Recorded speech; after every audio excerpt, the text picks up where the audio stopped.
Hello everyone and welcome to Sleepy Classes. In today's quick revision series, we will be looking at 10 main facts keeping in mind prelims and आज के इस 10 facts में we will be looking at modern history and especially the press policy in British India. Right? Modern press अब जो introduce की गई थी was by the Portuguese. However, इसकी जो popularization है that is credited to the British.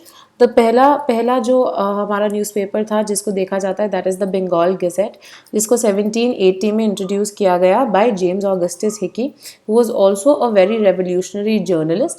तो 29 जैन 1780 को ये इंट्रोड्यूस किया गया, जो कि आजकल हिकी डे की उससे मनाया जाता है, हिकीज़ डे, बिकॉज बेसिकली इन्होंने एक बहुत आगे चल के जर्नलिज्म के लिए एक बहुत ज़्यादा योगदान दिया था by the start of Bengal gazette. Right, he was extremely critical of Warren Hastings की जो गवर्नमेंट थी, एंड वॉरेन हेस्टिंग्स के टाइम पे EIC ने इसको बंद करवा दिया था इन 1782.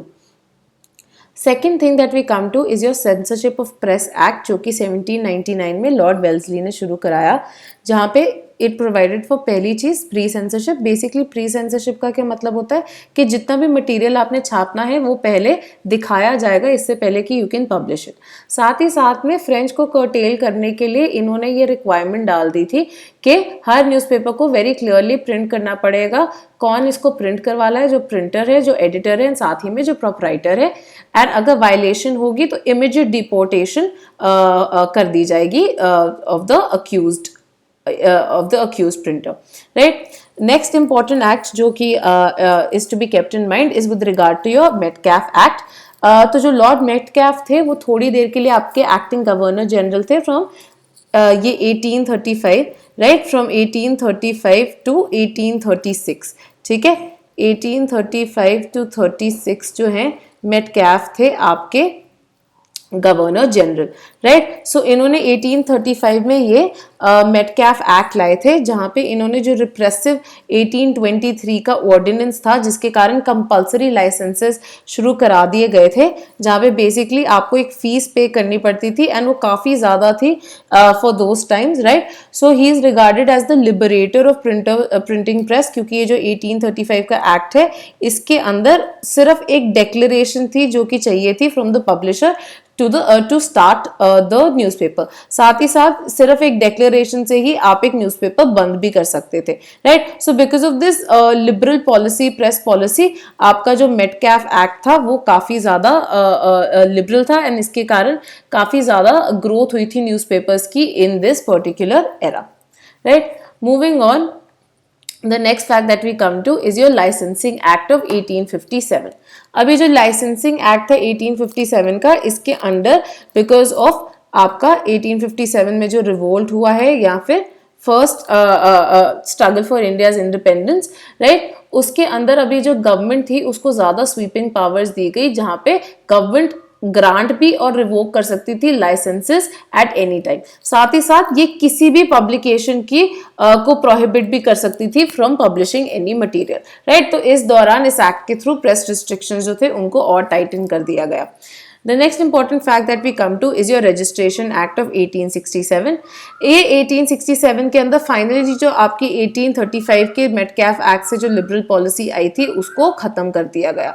ठीक है, अब इसके अंदर जितनी बुक्स और न्यूज़पेपर्स या कोई भी प्रिंटेड मटेरियल जो पब्लिश हो रहा था उसके अंदर प्रिंटर का नाम, पब्लिशर का नाम, पब्लिकेशन का नाम तो देना ही था. साथ ही साथ में एक कॉपी जो है फ्री ऑफ एनी चार्ज वो लोकल गवर्नर को देनी थी with in a month of publication. Fourth and the most repressive act जो आता है is your vernacular press act, जो कि 1878 में आया बाय लॉर्ड लिटन. अब ये जो लॉर्ड लिटन का एक्ट था, it basically empowered the district magistrate कि वो किसी भी प्रिंटर या पब्लिशर को ऑफ एनी वर्नाक्युलर न्यूज़पेपर उससे एक बॉन्ड साइन करवा सकता था विद द गवर्नमेंट, जिसमें उन्होंने बोलना होता था कि ना ही आप डिसअफेक्शन कॉज करोगे बिटवीन द गवर्नमेंट एंड साथ ही साथ में किसी भी तरह की एंटीपैथी जनरेट नहीं करोगे. Right, on the basis of से religion, on the basis of caste or so on, religion, caste, race, so on, so forth. Right, इसके बीच में आप basically ग्रुप्स के अंदर किसी भी तरह की एक किसी भी तरह की हेट्रेड आप जनरेट नहीं करने की कोशिश करोगे, राइट। साथ ही साथ में अब इसके अंदर एक सिक्योरिटी डिपॉजिट डालना भी जरूरी हो गया। इसको गैग एक्ट बुलाया जाने लग गया था and it was specially targeting your Amrita बाजार पत्रिका। जो युगांतर, संध्या एंड वंदे मातरम थे, उनकी पब्लिशिंग इस एक्ट के आने के कारण रुक गई। इसको फाइनली रिपील कर दिया गया था by lord Ripon in 1882, right. अब नेक्स्ट जो इंपॉर्टेंट एक्ट आता है that is your newspapers incitement to offences act of 1908, जहां पे मैजिस्ट्रेट को एम्पावर कर दिया गया कि वो प्रेस और प्रॉपर्टी किसी भी चीज को कॉन्फिस्केट कर सकते हैं अगर कोई भी ऐसा मटेरियल है जो कि ऑब्जेक्शनेबल है एंड इंसाइट कर सकता है मर्डर या वायलेंस को, तो उसको आप रिस्ट्रिक्ट कर सकते हैं। उसकी जितनी भी चीजें हैं आपको आप वो जब्त कर सकते हैं, ठीक है। तो ये जो मैजिस्ट्रेट का ऑर्डर था ये फाइनल होता था। नेक्स्ट आपका आया इंडियन प्रेस एक्ट ऑफ 1910, जहां पे मैंडेटरी हो गया कि आपने फ्रेश लाइसेंस ऑब्टेन करना है एंड इस लाइसेंस को ऑब्टेन करने की फीस कहीं 500 से 2000 रुपए होती थी एंड अगर आपने ये नहीं किया तो उसके ऊपर फाइन लगता था जो कहीं 1000 से लेके 10,000 रुपए तक होता था। साथ ही साथ में अब आपको 2 कॉपीज जो है ये सबमिट करनी पड़ती थी जो लोकल गवर्नर है उनको फ्री ऑफ कॉस्ट, राइट। ये जो एक्ट्स थे 1908 एंड 1910 के, ये फाइनली जो प्रेस कमेटी आपकी बैठी थी 1921 में जिसके चेयरमैन तेज बहादुर सापरू थे, उन्होंने ये एक्ट्स जो है फाइनली रिपील कर दिए।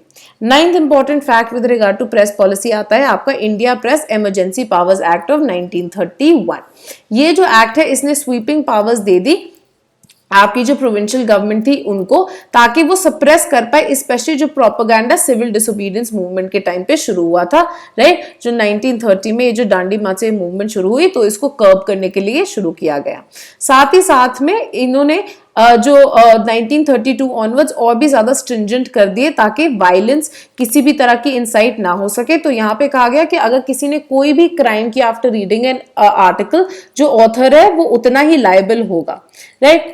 नेक्स्ट जो इंपॉर्टेंट 10th आपका लास्ट फैक्ट आता है, right, prior to British policy to independence of India, वो है आपका फॉरेन रिलेशंस एक्ट ऑफ 1932, जहां पे किसी भी बुक, न्यूज़पेपर या डॉक्यूमेंट जो कि कंटेन करता था किसी भी तरह का डेफेमेटरी मैटर जिसके कारण ब्रिटिश गवर्नमेंट एंड किसी और स्टेट की गवर्नमेंट के बीच में रिलेशंस खराब हो सके, उसको पीनलाइज किया जा सकता था। साथ ही साथ में 1934 का जो आपका एक्ट था, 1934 का जो आपका एक्ट था of Indian states protection act of 1934, इसके अंदर फर्दर प्रोवाइड कर दिया गया कि कोई भी अनरीजनेबल एक्ट अटैक अगर किया जाएगा आपकी एडमिनिस्ट्रेशन इन इंडियन स्टेट्स पे, तो उस एक्शन को मद्देनजर रखते हुए हम कुछ भी कर सकते हैं to prevent such an action, right. And अगर कोई वायलेट करेगा इन रूल्स को तो उनके अगेंस्ट एक स्ट्रिक्ट एक्शन लिया जाएगा।